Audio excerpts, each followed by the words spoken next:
In case you're wondering, the prescription is for something called deletestrol. It's testosterone enanthate injection, 200 milligrams per mil.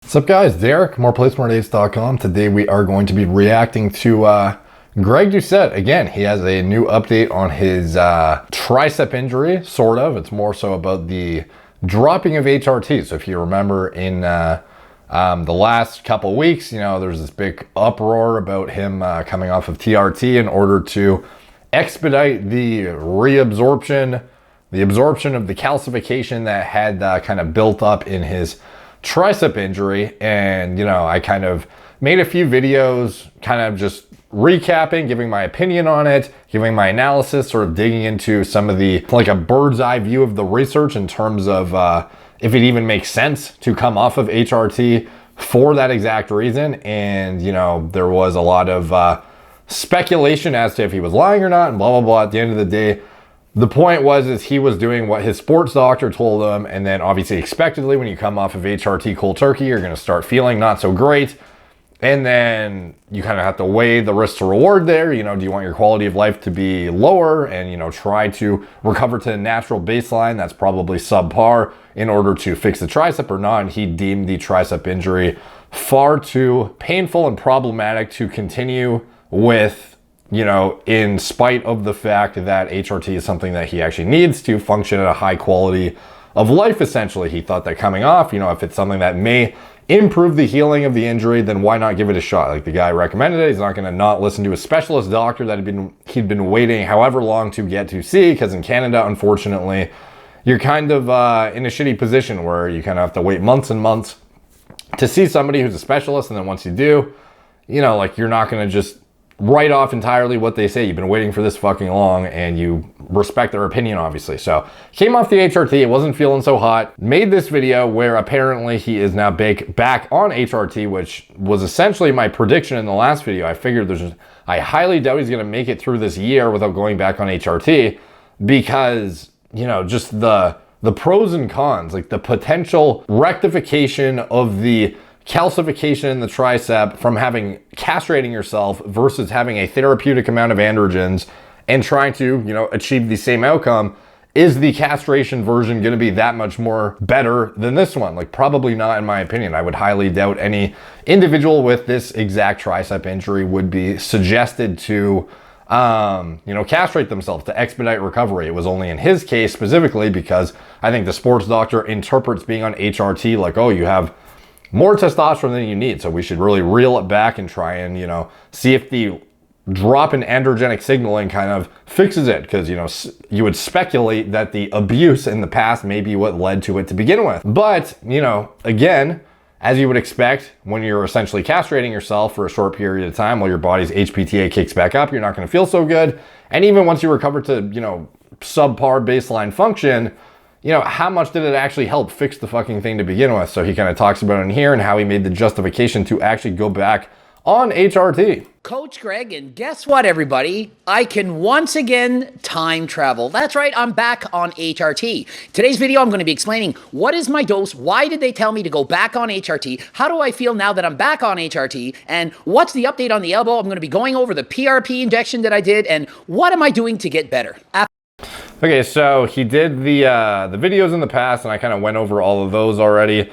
And I don't want to be too redundant because I feel like I'm almost just saying exactly what he's fucking saying. I want to have some sort of insight here. So skipping ahead, like it feels like I'm like a news channel whenever I do the videos on his tricep injury at this point. So I gave the insight on the whole like castration method and how I think it was a decision that didn't really make a whole lot of sense really from the sports doctor. And then I predicted that he would be back on HRT within a relatively short period of time. I wasn't even expecting this quick. I thought maybe the sports doctor would suggest like following through with his advice, but evidently I would think every person but the sports doctor would have been like, dude, get back on the HRT, and presumably that's what happened.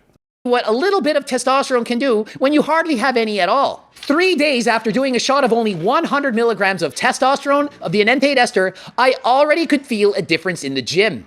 Was stronger, felt better, more recovered, had more oomph, more drive, felt like I wanted to be there more than last time. And I already noticed a difference in sex drive. Just driving the car, I can feel things happening downstairs. So a lot of people, they think, even though he is prescribed deletestrol, which is actually, I believe it's Valiant Pharmaceuticals pharma grade Test E that you get in Canada. By the way, very good documentary on Netflix about Valiant Pharmaceuticals that you might want to watch. Very, very cool and intriguing documentary. But anyways, that's besides the point. So he talks about how he's on 100 milligrams per week of Test E from Valiant, and normally his dose is 140, but this time he's on 100, and presumably that is to kind of get a best of both worlds where you're not using as much as you were before, but you're not castrating yourself, and you're in the middle where you are getting hopefully less androgenic signaling, but enough to actually keep you going at a high quality of life. So, because if you remember, his free test was disproportionately high when he was on 140, so it's not like you couldn't get away with a bit less than that. You know, maybe you're not going to be as topped out in terms of performance metrics and whatnot, but you're certainly going to be, you know, therapeutically replacing your test, at least, you know, for him with his SHBG and everything, given his own blood work and his own individual response. At 100 milligrams of Test E, that's like probably enough to have his test in the mid, you know, I don't know, 500-ish total, and like the free probably still in the 20s, I would speculate. So I'm sure, like he said himself, within 3 days, he's already feeling better. And that sort of speaks to how, again, when it comes to long esters, everyone has this misconception that, oh, you know, it takes like fucking 5 weeks before long esters even kick in. It's like, no, they're in your system and working right away. It's just hitting steady state concentration is not until week 5 half-lives have cleared for the enanthate ester, for example. So if you have decanoate, you know, we're looking at, you know, what's the half-life of decanoate off the top of my head, like 10 days or some shit. So 10 times 5, that's where you hit steady state. For enanthate, it's a bit less. You know, if you're doing propionate, whatever the fuck it is, steady state you achieve by 5 half-lives, just like it takes 5 half-lives of clearance in order to actually get the drug sufficiently out of your system to actually put yourself in a state that is conducive to recovery.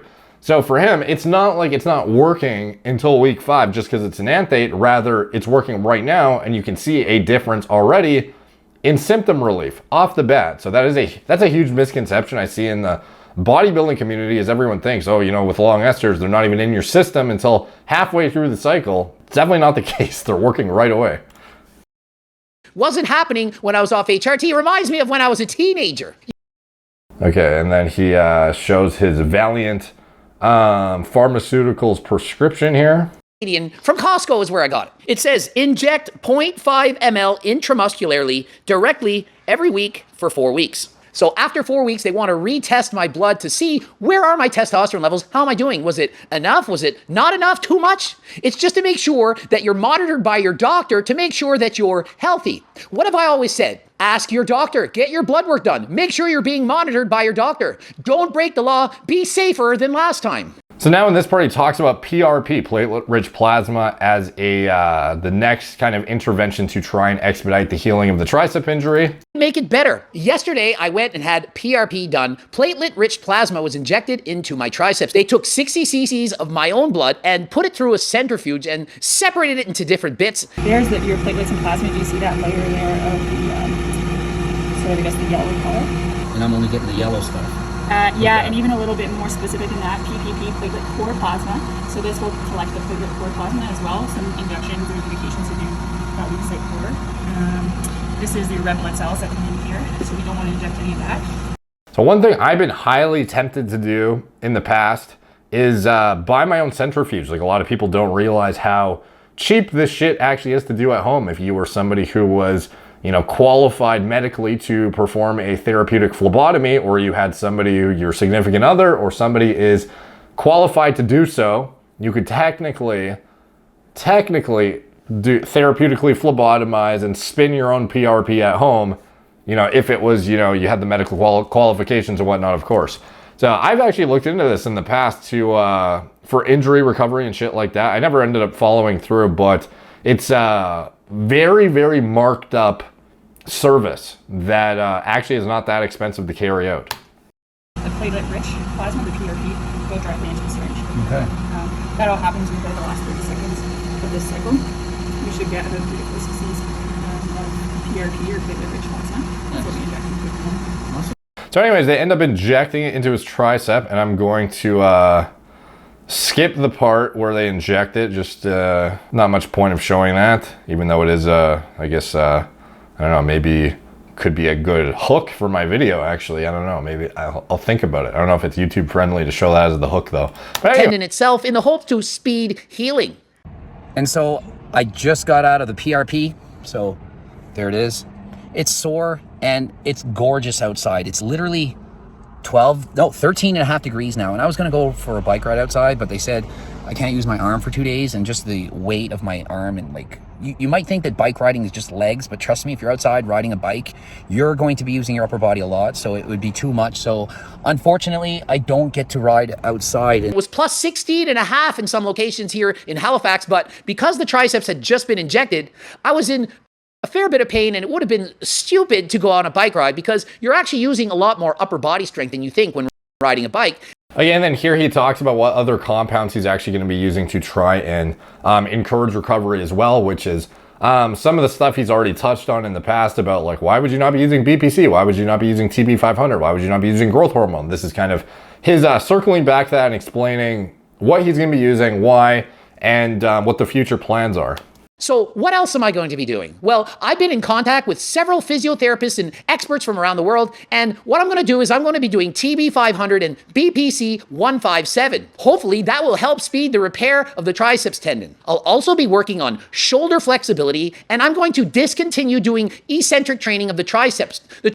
Yeah, so I think BPC 157, TB500 are no-brainers in this situation, especially if he's tried basically everything else. Like, as far as the closest thing you're going to get to, like, miracle peptides in the bodybuilding space, like, those are the two, dude. Like, they are, and interestingly enough, BPC not even banned by WADA yet, even though it's obviously a very, very potent recovery modality for somebody who has an injury. So I'm actually surprised that TB500 is banned and BPC is not. But obviously for him, kind of irrelevant, just an interesting side note. But I think, yes, those two things are great, like in my own experience, as well as tons of anecdotal feedback over the years and a lot of very, very supportive literature to kind of reinforce the decision. So definitely a no-brainer in my opinion to at least give it a shot. And in conjunction with, I don't know how frequently he's going to do the PRP. I might have skipped over that, but obviously he's coming at this from all angles at this point and giving himself the best ability to try and recover. You know, if you're willing to come off of your literal TRT to the point of crashing your hormones, like, this guy's fucking serious about getting this thing rectified, and hopefully it does. Let's see what else he has in the pipeline for future updates. The triceps is simply too inflamed. It's too hard. It needs rest. What about growth hormone? I'm just not going to do it. Some people have said to do it, and others have said not to, so I'm going to err on the side of caution and just not bother with it at this time. Does that mean I'll never do it? No, I may in fact go to try that later on, but I'm going to do this for now and see what happens.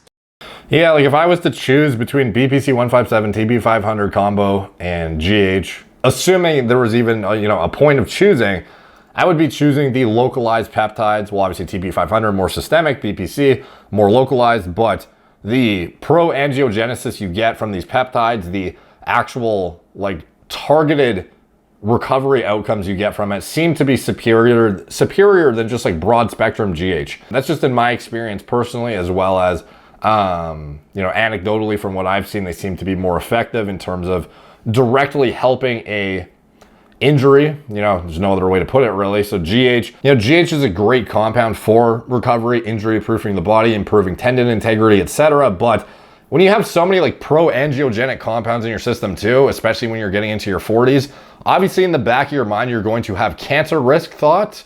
So when you have all these things in conjunction with one another, if you can get away with just the BPC and the TB500, like a lot of people don't realize that those things will probably increase cancer risk as well. It's not just the GH. So, the less you can get away with, the lowest effective dose or whatever the, most efficacious milligram for milligram thing you can use is, probably go with that, So maybe GH down the line, But for now, if you can get away with that less, then by all means, you know, like pulling out the kitchen sink of things that can be pro-carcinogenic might not be, you know, the best route. And obviously, I would think that would sort of be playing into his decision here on not wanting to deploy GH off the bat with these other recovery promoting peptides that he has in his protocol here. So anyways, let's see what else he says as far as future plans. Don't believe me? Think I'm on it anyway? Why would I lie? Why wouldn't I just tell you I'm going to do it? I'd tell you everything else I'm doing. Why not tell you and be honest? Yeah, like I don't really see, like personally, logically, I wouldn't see why you would say, I'm on TRT, I'm on TB500, I'm on BPC 157, I'm doing PRP, but I'm not on GH if I was actually on GH, you know? Like it doesn't make a lot of sense to me. Makes no sense to lie, now does it? Stay tuned for more videos in the future where I'll explain what is the result of the blood work on HRT, are they going to up my dose, keep it the same, and how do I feel, and what are the changes happening? I'll be sure to keep you informed. Yeah, so as far as the TRT, 100 milligrams a week sounds really low, but when you actually think about it, the body only produces like 3 to 10 milligrams a day naturally. Of course, non-esterified of pure testosterone. So throughout a week, if you're like a top tier genetic phenom, like literal ball sack production wise, you're looking at about 70 milligrams of naturally endogenously produced testosterone. So 100 milligrams with enanthate ester on it, you know, when you cleave off the ester, you're looking at, I don't know, about 70 milligrams of active hormone. Like it's not that much different than actual normal production. Your total won't reflect the same because it's a chronic bleed. You're not getting those spikes, dips, blah, blah, blah. But the actual disproportionate rise in free T from his low SHBG that I've seen historically in his past few blood test results that he's been presenting on this series here, I imagine 100 milligrams will be enough to be at least satisfied with quality of life. Like I highly doubt he's going to like need more to feel normal, if that makes sense. So, you know, you're kind of looking more at optimization, you know, performance, etc. This doesn't apply for everyone, by the way. I'm just saying, like in his case, from what I've seen based on his like previous free testosterone levels on 140 milligrams, I speculate that 100 he will feel like, as you've seen, within 3 days, he's already starting to feel better. I imagine this would be like at least satisfied enough to be like, this is not, I don't feel like I'm being castrated at this point. So anyway, it should be interesting to see if it, the combo of things helps, because obviously everyone is really interested. Like, why aren't you using the peptides? Why aren't you doing this? And some of the shit you have to like wait and be patient, unfortunately. Like you only get to see a specialist every however many months. And once you see them, like you don't want to screw yourself up further and end up using drugs that you shouldn't be using and or do something that they suggest against. So I can see why he waited and why he has, now he has this protocol in place. So it should be interesting to see if it ends up getting better, because obviously it's been a fucking bitch to deal with until this point. So hopefully these, you know, the drastic changes, you know, make the difference and move the needle this time. So anyways, should be interesting to follow up. I'm sure there are a lot of people with maybe not the exact same injury, but things that are relevant to these,